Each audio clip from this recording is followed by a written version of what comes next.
Уважаемые кыргызстанцы, сегодня я в гостях у Махсат Байке и хотел бы пожелать всем в новом наступающем году всего самого наилучшего, крепкого здоровья.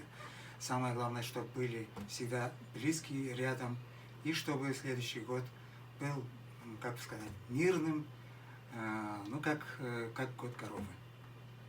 Сейчас я хочу вам исполнить буквально 2-3 куплета Владимир Высоцкий.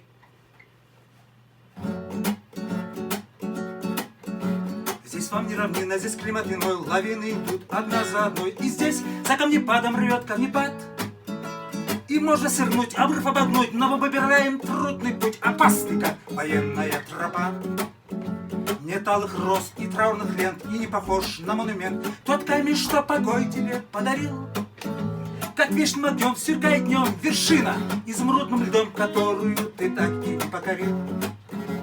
И пусть говорят, да пусть говорят, но нет, никто не гибнет зря. Так лучше, чем от водки и простуд. Другие придут, сменив уют на риск, и непомерный труд пройдут.